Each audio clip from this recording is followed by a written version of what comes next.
그 보통 개인 투자자들을 기준으로 볼 때 개인 투자자들이 흔히 적용하는 차트들은 아마 거의 시장에서 적용되지 않는다고 생각합니다. 시장의 메이저들 입장에서는. 여기서 말하는 시장 메이저라는 것은 이상한 세력 이런 것을 의미하는 것이 아니라 최소한 많은 거래 계약수를 가지고 있는 뭐 어떤 그 기관 투자자라든지 그 외에 뭐 나름대로 많은 거래 단위를 가진 사람들 입장에서는 그렇게 어설프고 단순한 이것을 가지고 있지 않아요. 그냥 전체적인 시세의 모멘텀, 추세 안에서 확인하는 거죠. 그런데 우리가 그런 눈을 가져야 됩니다. 그러려면 시간에 대한 이해, 다시 한번 강조해서 지나치지가 않습니다. 이제 매매들이 지금은 참 어렵지요.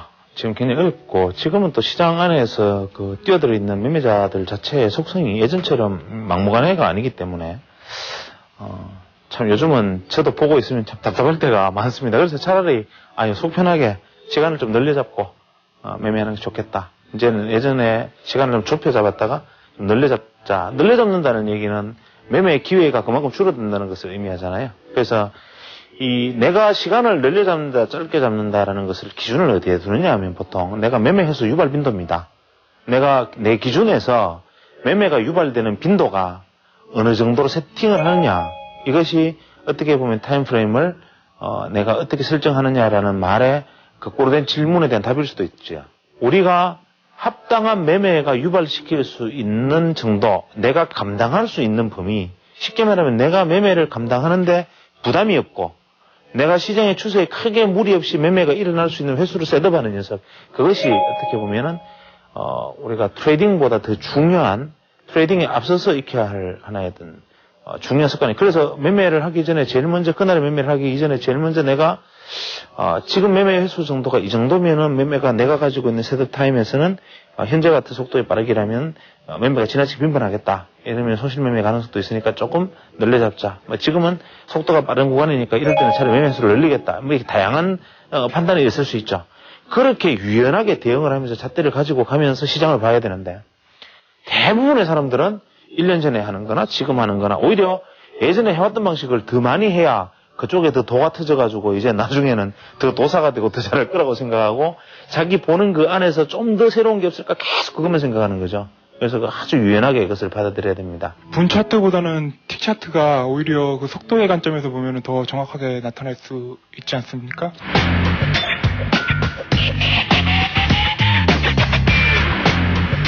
만약에 그 매매의 결과, 쉽게 말하면 현재 체결의 강도를 이해하기 위해서는 틱 차트가 그렇게 활용되어지는 것이지요.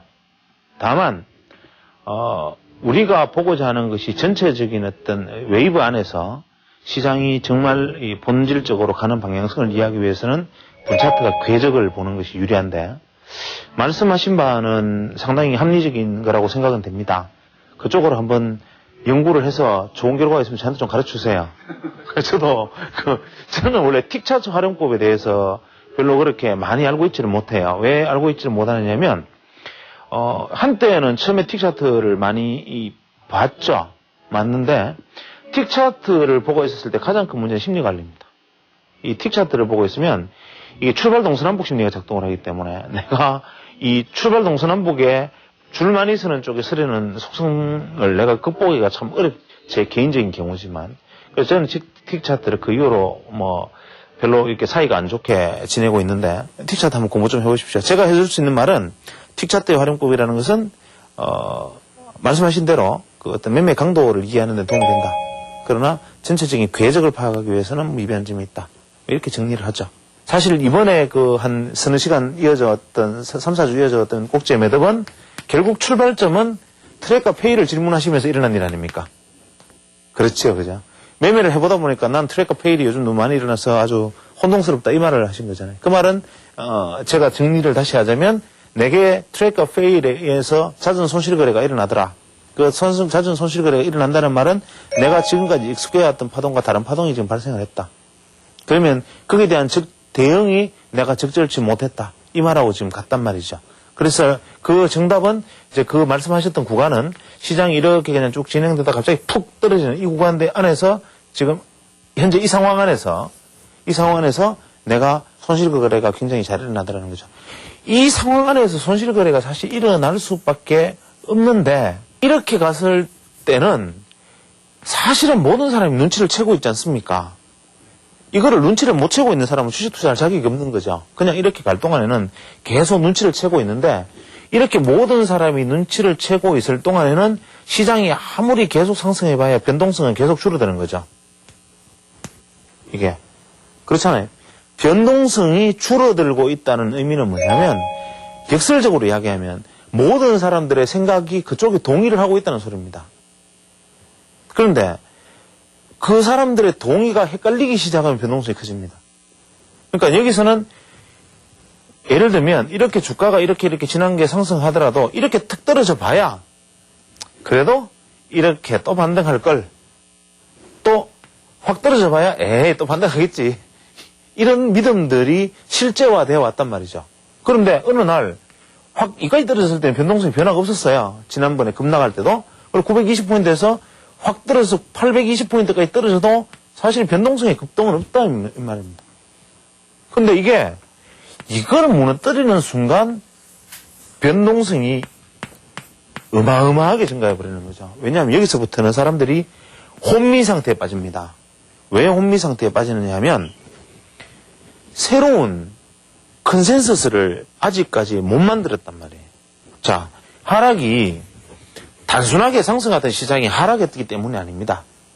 예를 들면 이렇게 상승했던 시장이 갑자기 이 채널을, 보통 이 큰 채널을 딱 무너질 때 보통 이 변동성이 커지죠. 이 안에서는 변동성이 안 커집니다. 근데 채널이 무너질 때 변동성이 커지는 거죠.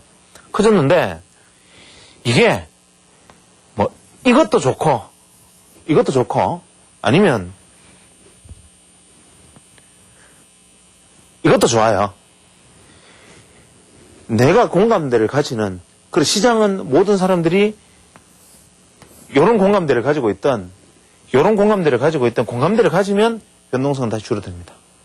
그러니까 가격이, 시세가 변동이 크다고 해서 소위 말하는 우리가 인식하는 변동성이 커지는 게 아니다 말입니다.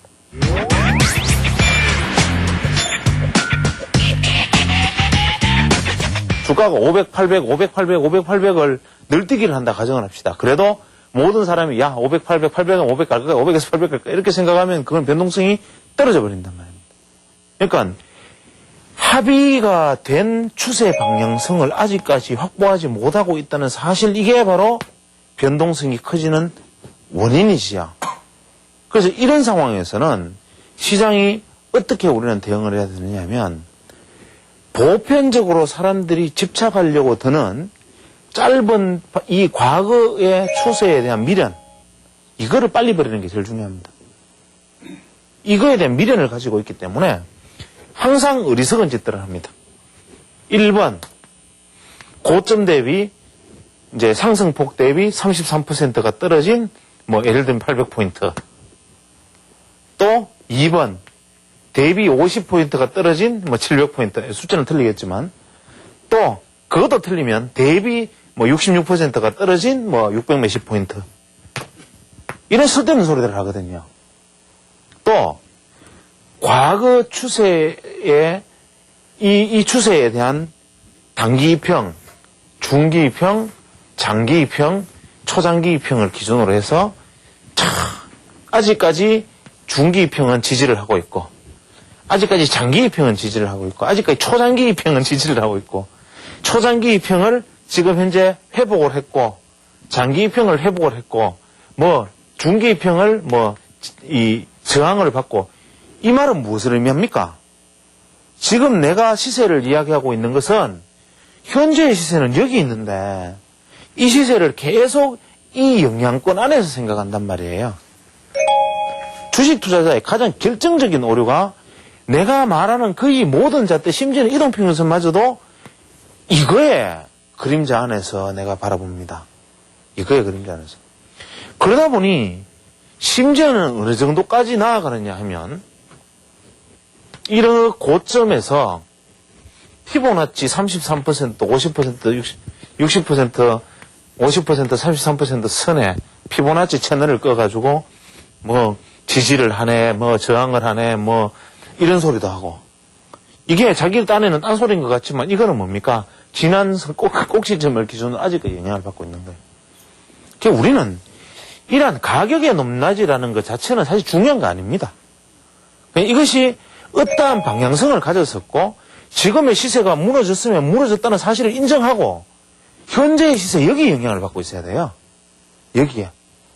그러면 현재 이것이 무너졌다 무너지지 않았다 이 영향은 뭐라냐. 그것이 바로 굉장히 중요한 중심선인데 저는 그것을 40주의평 뭐 이런 식으로 표현을 하고 혹은 다른 이평 안에서는 뭐 14이평이 될 때도 있고 때로는 32평을 쓰기도 하고 파동의 국면에 따라서 나는 이게 무너지면 새로운 추세를 인정한다라는 자기만의 기준 이게 필요하다 이 말입니다.